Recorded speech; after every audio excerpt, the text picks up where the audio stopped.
Hear these words from Exodus. God spoke these words. I am the Lord your God who brought you out of the land of Egypt, out of the house of slavery. You shall have no other gods before me.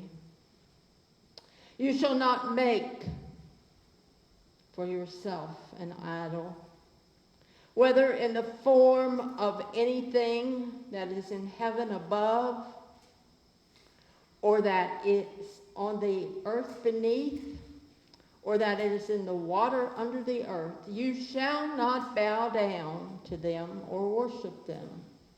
For I, the Lord your God, am a jealous God, punishing children for the iniquity of parents to the third and the fourth generation of those who reject me, but showing steadfast love to the 1,000th generation of those who love me and keep my commandments. You shall not make wrongful use of the name of the Lord your God, for the Lord will not acquit anyone who uses his name in vain. Remember the Sabbath day and keep it holy. 6 days you shall labor and do all your work, but the seventh day is a Sabbath to the Lord your God, and you shall not do any work, you, your son or your daughter, your male, your female slave. For in 6 days the Lord made heaven and earth and the sea and all that's in them, but he rested on the seventh. Therefore the Lord blessed the Sabbath and consecrated it. Honor your father and your mother, so that your days may be long in the land that the Lord your God has given you. You shall not murder. You shall not commit adultery. You shall not steal. You shall not bear false witness against your neighbor. You should not covet your neighbor's house, your neighbor's wife, male or female slave, donkey, or anything that belongs to your neighbor.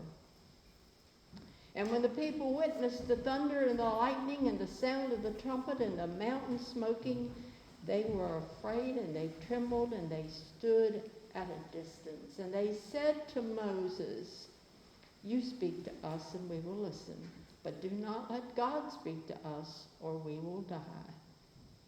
And Moses said to the people, do not be afraid, for God has come only to test you and to put the fear of him upon you, that you do not sin.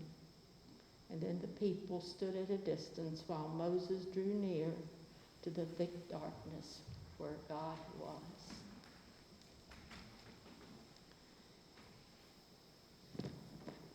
That law was given to the Israelites at Mount Sinai.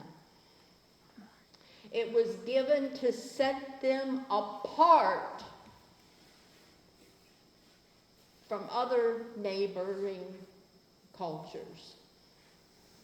Now, the first 4 commandments deal with God,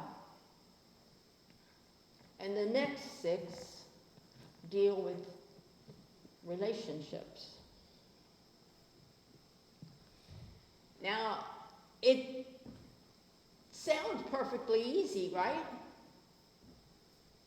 Love the Lord your God. What's hard about that? But it doesn't work in today's society, really. Because we're more interested in money and our houses and our cars and our wealth than we are in God. And so we have idols. And you might not think of them as idols, but they are. Because God's supposed to be first. And if God is not first in our lives, then it seems as if our lives really don't count for much. So therefore, that first commandment is the most important. We are to have no other gods before us. And if we can keep that part in our hearts, then the next 3 commandments flow, because we would not use his name in vain. We would not bow down to idols.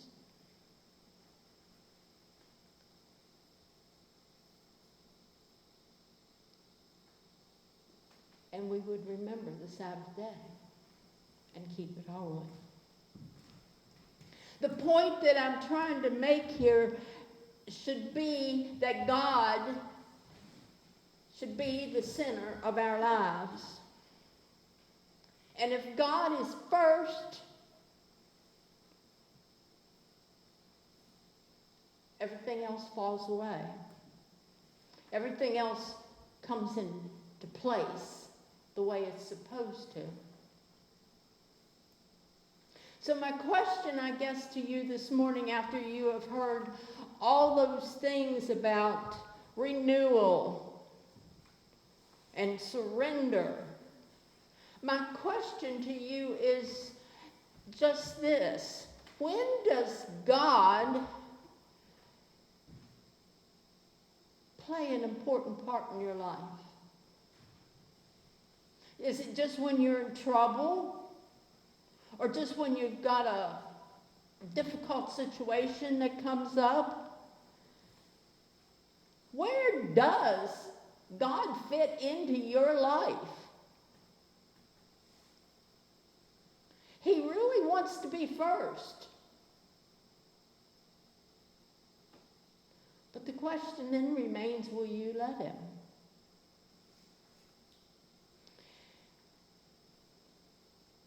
And if you'll let him, things change. And I want to read to you from 2 Kings, 23rd chapter, and the 1st through the 3rd verses. And I want to show you how reformation, how renewal makes a difference. And then the king directed that all the elders of Judah and Jerusalem should be gathered to him. And the king went up to the house of the Lord, and with him went all the people of Judah, all the inhabitants of Jerusalem, the priests, the prophets, and all the people, both small and great. And he read in their hearing all the words of the book of the covenant that had been found in the house of the Lord. And the king stood by the pillar, and he made a covenant with God. He made a covenant with the Lord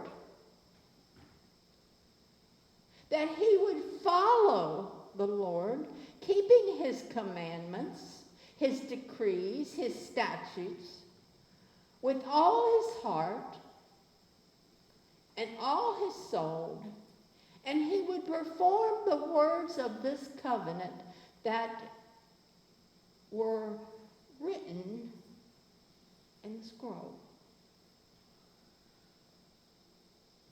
And all the people joined in. They joined in that covenant. See how it works? When you decide that you're going to let God be first in your life, and then you can go to John, the Gospel of John, and you see that life might not always be what you think, but God has a part in that.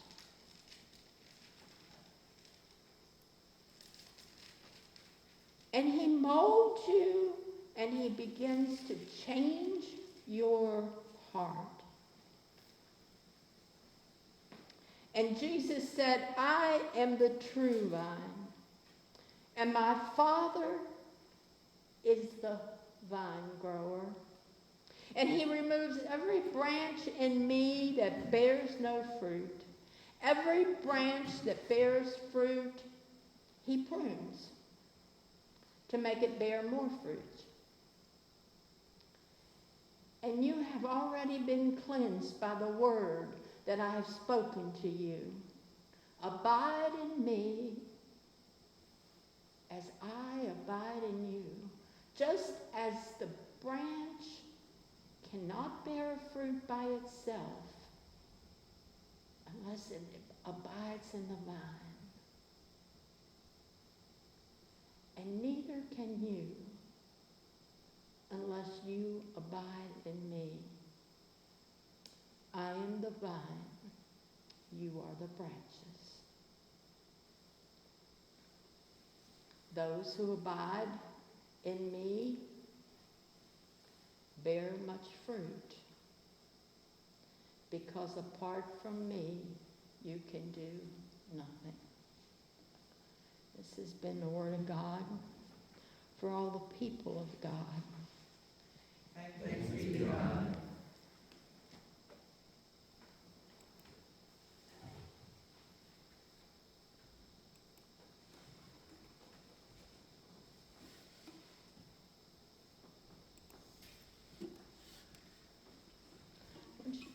Take a time of reflection and meditation, and this song is a song that has been written by our worship leader, and I think that if you just think on how you feel and let the word, in John it said, the word it cleanses us. And let the word of God, cleanse your hearts and your minds. And if you've got burdens or troubles or whatever, let God have them. If you need to come to the altar, there's always somebody to pray with you. So just take a few minutes and hear hush.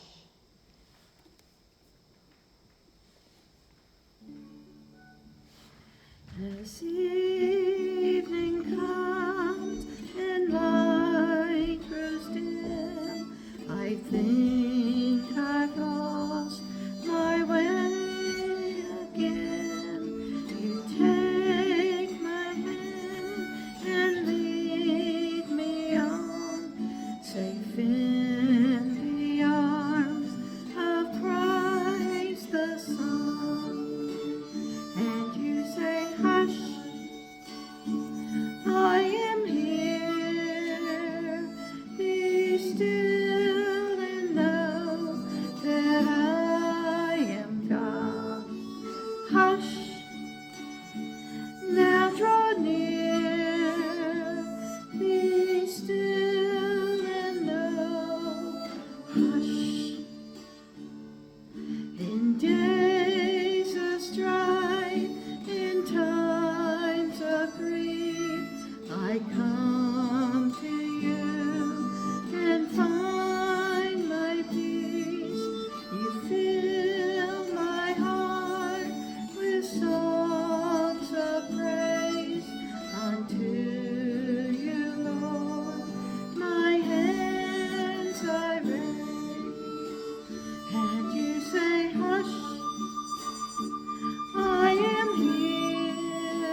hush.